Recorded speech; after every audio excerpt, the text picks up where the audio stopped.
take a lot of control of the board very early on and try to put on some early pressure to j0k.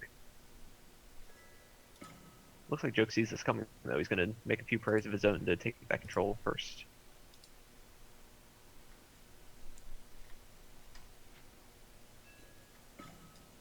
Okay, and this is not going to be a blue-red deck like we originally thought here. It looks like it is going to be blue-green instead.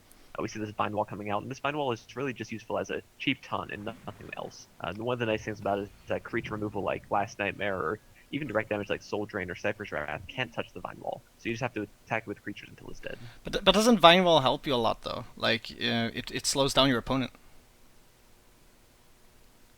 Right, using that taunt. And it does give you a little bit of control of the board as well, but the fact that the forest created is at random as opposed to being able to select where it is kinda doesn't make it too useful usually. We'll see what j0k does with it. Alright, here we see a Freedom Fighter coming in to get some really deep land placement in. That's a great use of Freedom Fighter for these aggressive decks, just to make sure they don't get blocked off like j0k tried to do here.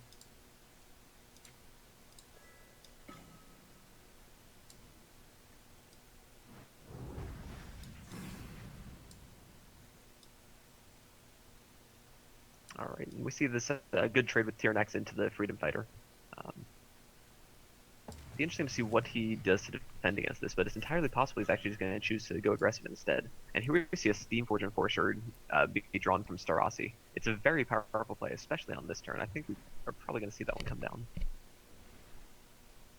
In fact, he's going to double Prairie to kind of prevent j0k from expanding even farther in a little bit. This Tyranax could still go in and place a deep land, but he's trying to do anything he can to slow him down.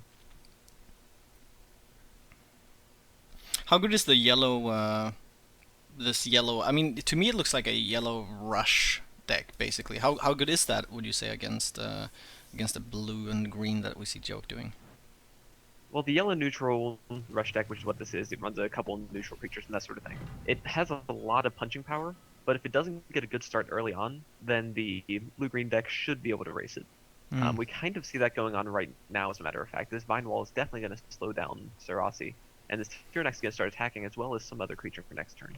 But Starossi is a little bit light on Faeria that he needs to actually get his attack going here. At the moment, it looks like it'll be a pretty close race, but j0k has a slight advantage in it. And that forest placement is actually fantastic for him here. That means he'll be able to take the land a little bit behind it, next to his 2 forests there, and he'll be able to summon a creature which will gain Faeria on the following turn, giving him a slight Faeria advantage as he goes aggressive.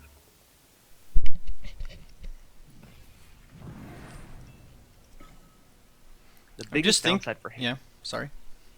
The biggest downside for him right now is that he doesn't have this third lake. He really needs the third lake to be able to play these Mirror Phantasms, these Aurora's creations. Until then, they're just stuck in his hand, and he can't do anything with them. Yeah, I was gonna say that he needs 3 to use Aurora's creation, and the fact that his opponent is playing neutral cards, right, it gives him so many options to use it on. Like, you know, Steamforged Enforcer, which is such a big card. Even though he doesn't have that in his deck, most likely he can be like, oh well, let me take that and use that, right, against you. But he's putting so much pressure against j0k here. Right now, I think he's going to be threatening lethal next turn, and nothing in j0k's hand will really stop it, unfortunately. So this could be a very quick game 1. Oh, but instead he's going to choose to play defensively. He's still threatening lethal as we can see, but this Mirror Phantasm will be able to come down to stop it, for at least for a little while. That's a 1-turn save, basically. Well, that's what it looks like from j0k's angle anyway, but this Kalium's Follower will be able to push in lethal anyway. Unless his Mirror Phantasm is played defensively.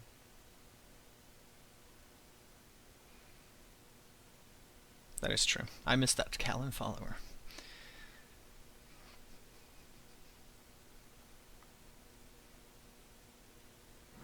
So let's see what line j0k chooses, but this Mirror Phantasm having the third one in his hand really isn't doing very much for him.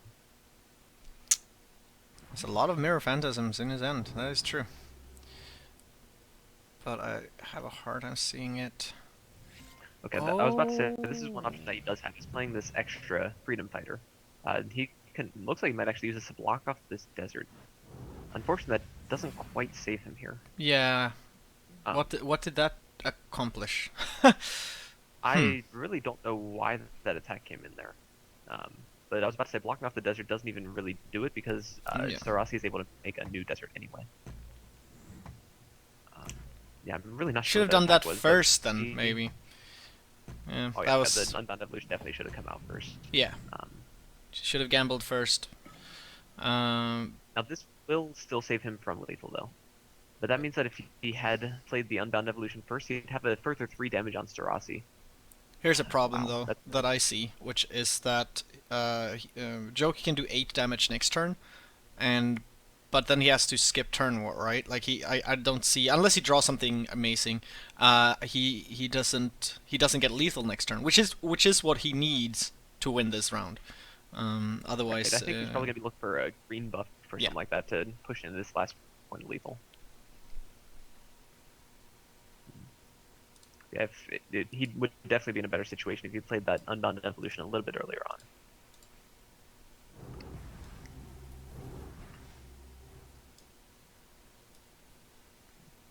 At this point, I think we might see Starossi play the Soul Drain in hand just to give himself a little bit more life and make sure he doesn't die. And that is the play we're going to see here. Oh my, and he did drop the buff. Oh, that's got to feel bad. But is it? It's 3-3. It's right. It's one short. Yep, it doesn't look like this is going to do it. It looks like Starossi is going to take game 1 here. That's heartbreaking for j0k here. The one damage from lethal, man. Oh my, yep. Unless, like, what is he? Oh, yeah, he knows. He's just playing out the round. Yeah. GG. Alright, so that's the first one. That's absolutely heartbreaking. One thing that we always hear about in specifically poker and that sort of thing is the concept of tilt, where if you make a bad play or something like that, then you don't play as well for the rest of the round. Hopefully we don't see that here. Hopefully j0k can keep a level head and just put that behind him. Yeah, and this is also where do they swap decks or do they not swap decks and stuff like that. We'll see. I have a feeling j0k is gonna swap deck. He goes into this with the mindset of let's have some fun. So that will be that, but we'll see. I do know that j0k is not using any lists that he's found online or anything like that. He has created all of his lists himself. Yep. So that could be both good and bad.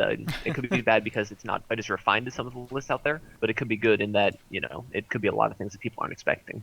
And it looks like he might be keeping the same deck here. While Starossi looks like he's changed to probably a vicious yellow-red build, would be my guess. Yes, it does look like the yellow-red vicious burn style list. For those of you that don't know what that means, vicious is a keyword that some creatures have. Well, it's not a keyword, but it's used by the developers as such. Vicious means that when a creature's in combat, it deals damage directly to your opponent. So things like your Grimguards, your Sheddon Brutes, and it's able to get a lot of damage through while defending yourself from your opponent. You don't even ever really need to attack your opponent directly using that sort of deck. It looks to be what Starossi is on. Here, I think we'll see j0k probably explore into a lake and drop down this Tyrannax here. You can get really aggressive really quickly, which is what you definitely need against this sort of deck. Does choose to drop it a little bit more defensively, just to make sure he gets this kill on this 2/2. They have mentioned that you're a bit lower than I am on the commentary, and there's a 10-minute delay, and I have turned it up. I just wanted to say that. I said it in chat too now. Right, sounds good. So in 10 minutes, or 5, I did it some while ago. Well, chat, thank you very much for keeping us on our toes here. I figured it was easier than to interrupt the awesome analytical skills here of Crow, who's doing a great job at doing the play-by-play. So that's the Freedom Fighter. Did he swap deck or did he not swap deck? I can't really tell. j0k didn't, from my well, I know that the Starossi did, but j0k, this still looks like the exact same. I was thinking he might still run like variations, I know he's talked about auto potential things he could do. But yeah, I was thinking that maybe he was running like more mono blue this turn, but Yeah, I was having a discussion in I think Cappuccino's chat last night about what you can do with this wild format. And hmm one thing you can do is basically take the same deck, except kind of apply some sideboard cards to it. So a couple tech cards and that sort of thing, hmm just to shore up your matchups in a couple of the weaker ones. yeah, exactly. That was basically what I was thinking too, and Hmm. what's been discussed in many places when they're like, should I do this? Should I do that? And that could be a very strong thing to do as well. But then it's all down to the mind game of do your opponent swap or not. You know. Right.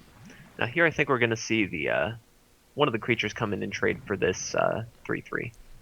I'm not sure which one. No, he's actually not going to. Yeah, I was about to say that he's going really much face. Oh no, here Actually, it is. there's Okay. the trade. Yeah, so he did still have a path to do it. I just didn't quite see it right away. Yeah, Um, yeah, he because he surely wants to jumps. deny his opponent the Faeria as much as he can here. He still has 9. He still has the potential here to first, he could drop the dragon. He could drop the dragon, but if he does, it's just going to eat a Mirror Phantasm probably. And I guess the joke just keeps going face at that point. Yeah, but it So also Starossi eats drops his... some of the damage from the creatures of Joke. Yep, that is true. So But it's I not still so think it's much face probably the damage. best play But for joke. yeah, you're It'll right. be 3 next turn and 7 the following turn, depending on what the Mirror Phantasm trades into. But it looks like instead we're going to see this Ground Shaker here. This Ground Shaker allows him to Flame Burst the Tyrannax, though, And which Soul gets Drain, I think, is gonna come down on the Freedom Fighter. not Or quite enough Cypher. to get Cypher Soul could be Drain good this too, turn. actually. Whichever. Flame Burst? Ah, yeah, taking away the biggest damage. Hmm. So this gets a little bit more, or about the same amount of damage off the table as Azrai, but it's a little bit less risky. Because now if a Mirror Phantasm comes down, he's still able to take out the Freedom Fighter and just really drop Joke's output. So Unbound Evolution transforms a creature into a random creature that costs 1 more. Would that upgrade the Freedom Fighter, you think, into something amazing, or would that be a total risk play? When you get up to 6 and 7, it gets extremely risky to play an Unbound Evolution, because you have things like Magda at 7, and things like the Colossuses on 6. And the Colossuses are just 1/8 creatures when you transform into them. So I really don't think it's worth the risk on this Freedom Fighter here. And it looks like Joke's going to agree with me. Imperial Judge. Hmm. Safeguard or punishment? Looks like it's going to be the Safeguard. safeguard, probably just protecting his Freedom Fighter from this attack from the Ground Shaker. We can see Starossi's hand, and we know that it won't quite protect it as much as it needs to, unfortunately. But he But also this needs also to does collect Faeria. right. This also does give him a better target for Unbound Evolution, though. This Road Judge is already a 1/1, so it's hard to get anything worse than that. I think the Colossuses are still just the worst on 6, so at the very least it'll be getting 7 health.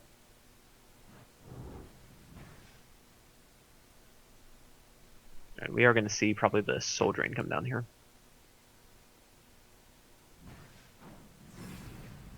Yeah, he's probably choosing Soul Drain there just to make sure that he has a little bit more life to work with, just in case he doesn't have time to play the Cypher's Wrath later on.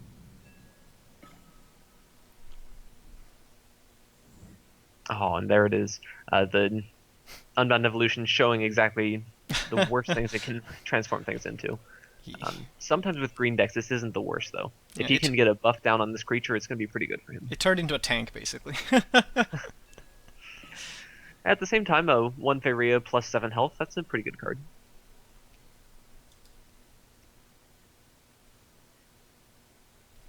Well, it's a lot better now that they buffed it, because it used to be 0-8. And at least it has 1 damage. So it actually, even if it's a small bite, it bites back a little bit. I think that's Absolutely. quite big. Yep, and unfortunately that 1 power buff hasn't really made the Colossuses see any more play than they did since their most recent nerf. That is true. They were very OP before then, Yeah, they were. though. Ooh, and here we do But see this buff. the buff card. Unfortunately, it doesn't have 2 forests in play, and he won't be able to this turn. That is true.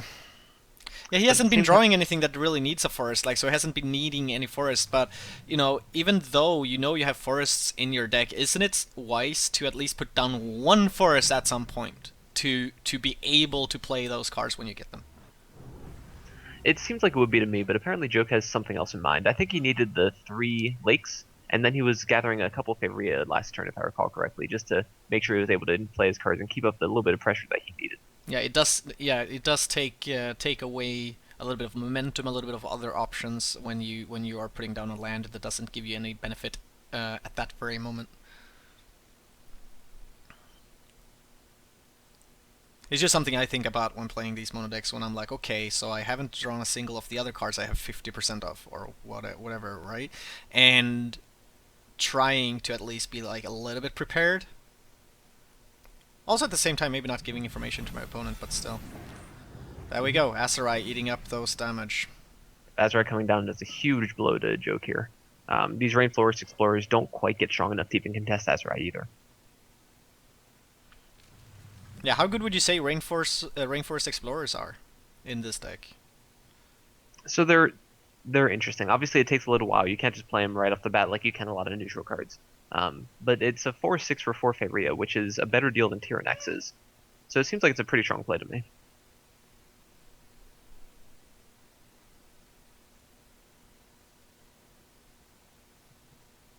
Now, Joke does have a lot of options here. He has this Aurora's Creation in hand, and yep, he is going to go ahead and use that to get another Mirror Phantasm.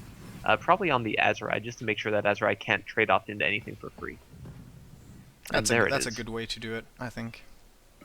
And the placement on this Mirror Phantasm is fantastic from Jokes. He's able to keep it out of range of the Azrai turned Mirror Phantasm that just came onto the board, and he'll probably get in for another 4 damage next turn, unless Starossi has some kind of answer. That doesn't look like he will. He could play the Grimguard, though.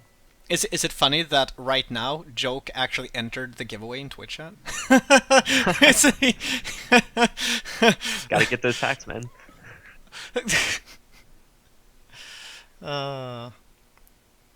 He's confused by Aurora's Creation with... oh, he confused Aurora's Creation with Mirror Phantasm. New art confusing for new players. Oh wow, and we actually see a Triton Chef here too. That's a card we don't see very often. It's got a lot of value to it, but the card that it gives is very expensive and doesn't see much play either. Triton Banquet, for those of you that don't know, is a 5-cost event that gives a creature +1/+1 jump and protection. So it can be very powerful, especially when you're dealing with large creature combat like these that blue-green decks tend to have. But just the cost of it is so high that it can be hard to use. I really like the Trident Chef as a card because of you get a body and you get the Triton Banquet, so you don't need to add that card, which is a situational card in your deck. But I think the Triton Banquet is a really good card when it's when you can afford to play it and use it. And it looks like Joke is the one being able to keep his Faeria high enough to actually be able to take use of that. Absolutely. It looks like Joke is really looking to put on the pressure here. Starossi is going to be in a really tight spot coming up here because Joke is just dropping all kinds of creatures, and he even has this Aurora in hand to make one of them very big next turn.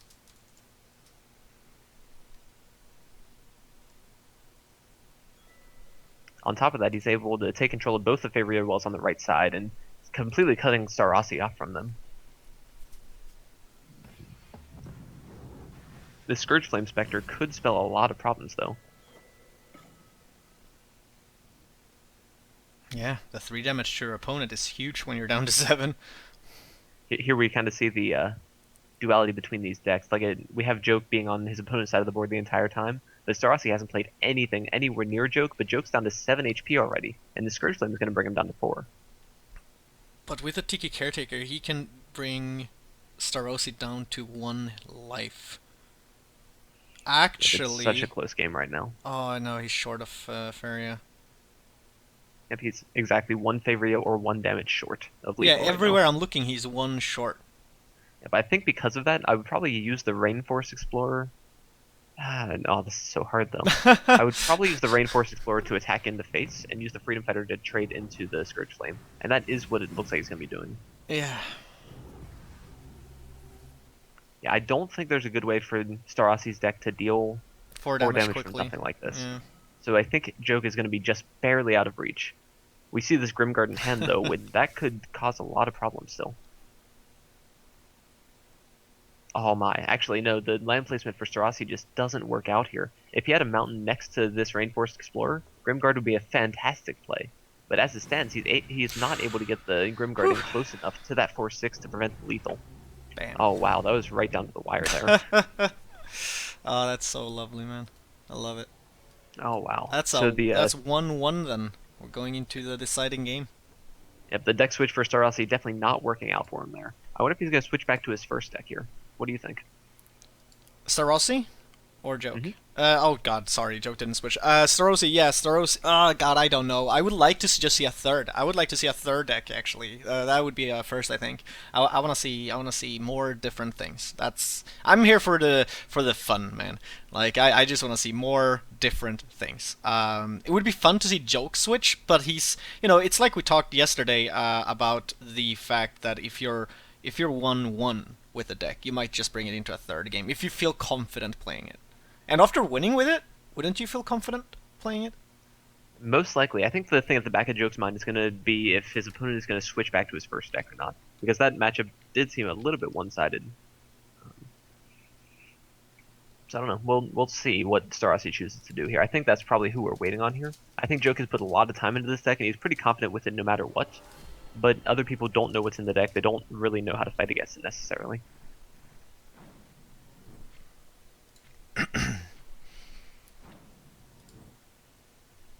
Alright.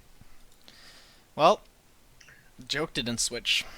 Yep, but it looks like we do see the third deck out of Starossi. Green. Green everywhere. Can't see the trees because of the forest. Or the forest because of the trees. But, yeah. This is gonna be interesting. How... I am a little bit surprised to see the switch here because I do think that Joke's deck probably matches up pretty well against Starossi's. These green decks tend to be very linear with large creatures, buffs, that sort of thing. Whereas Joke's deck is able to use mirror phantasms and that sort of thing to shrink down the large green creatures on the other side of the board. And it just gives the blue deck just a little bit more of an edge. So, yeah, I was just gonna ask that. Like, how strong is... We haven't seen so much of his screen yet. We don't know what it's running, except that it's definitely Living Willows, and it's Runing Command. Could I expect Feed the Forest in that one? I think in just about any green deck that runs Living Willows, you probably will end up seeing Feed the Forest at some Yeah. point. That a lot of times it's just the best use. If you get an Oakling buff or something like that on a Living Willow, it's just an absolutely massive monster with a 12 HP body for 3 Faeria. So it's definitely a core card in that deck. And And Oakling. here we see the Oakling as well. Yeah, we're just waiting for Feed the Forest at this point. Yeah, so I definitely do think that this is a Feed the Forest deck, though. And I think that's very strong. It took me quite a while, and like many people know, I'm only gold rank, which almost sounds like god rank. But people told me like, hey, you should use Feed the Forest. It's great. I'm like, it doesn't feel great. I'm taking away one of my creatures. Like it took me a while to understand when and how it's good. And with Magda. Oh yeah, Yeah. Magda is an absolute monster. So But it took me a while. Faeria is actually a little bit different in card games as far as the Faeria production and everything goes. In things like Magic, you often don't want to use cards just to gain a little bit of extra. Oh, in that game, it's mana. But in Faeria, since you have the option to draw 2 cards per turn, it's actually a much more powerful option because you're able to recoup that card loss if you have the extra Faeria to spare. Yeah, it's refreshing. I'm one of those who does not have like card game experience in plenty. I know of Magic. I haven't played it much at all. I'm not one of those like, oh, I played card games all my life. So to me this is one amazing game, and yeah, I love it. Especially because it is also half a board game, which I do like a lot. Oh yeah, the extra tactical element that being a board game offers is absolutely huge. Oh, and here we do see the Oakling buff go down on the Living Willow like we were talking about just before. And yeah, like a Feed the Forest on that, like that's huge. But also it's a 6/12 taunt. It's huge in it has so many uses now, I think. Like there. That Joke is definitely going to find use for it of his own though, as a great target for another Unbound. Mirror Phantasm coming down. Or yeah, but Unbound on it though. Unbound is actually an interesting option here. Because it would With turn into buff a 4 or creatures like something. this, it's usually a pretty good target, and a lot of the 4s are things like 3/3s or so. Most of them aren't too big. So it's really a question of which one he thinks is more versatile.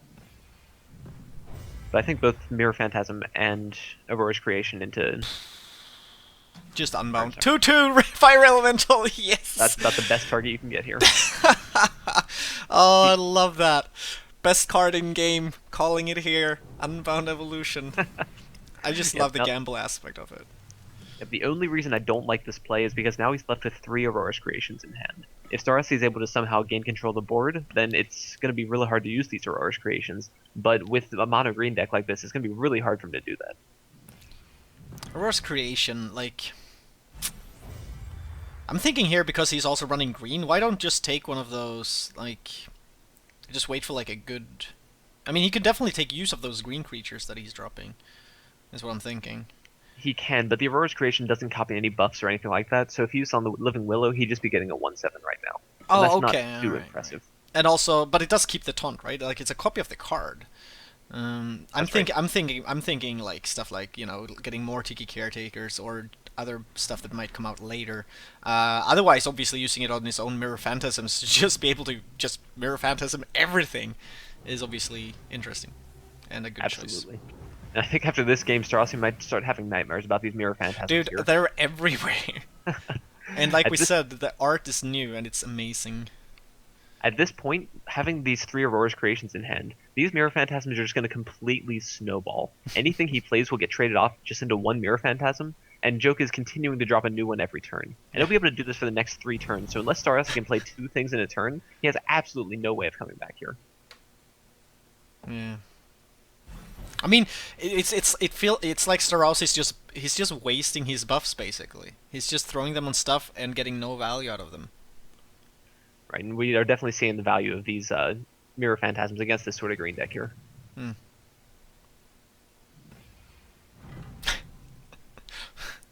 Buying himself a bit of time, I guess. It looks like j0k is going to go for the more aggressive play here. He's actually going to just go straight face and hold down the 6/6 with a taunt. Yeah. Which is a beautiful play, I think. Like this is where the Vine Wall, I can say Vine Wall, is an amazing card in my opinion. Like, you know, in these situations, it's cheap, it's for health. I mean, even if it dies the next turn, it kept that creature there. He cannot trade with that. Yep, that's absolutely right. And here we see another situation where Starossi just does not have the lands in the places that he needs to be able to stay alive. He didn't have a Grove Guardian next to his face, so he isn't able to drop that taunt and put it up to prevent lethal. So it looks like j0k is going to take this 2-1 here. And there it is. There it is. 2-1. Congratulations to j0k. That was a pretty fantastic set here, and he's really showing off the power of this blue-green deck. Yeah, I'm happy for him. He's a really fun guy. He usually streams on Twitch as well. Don't think he's doing it for today though. But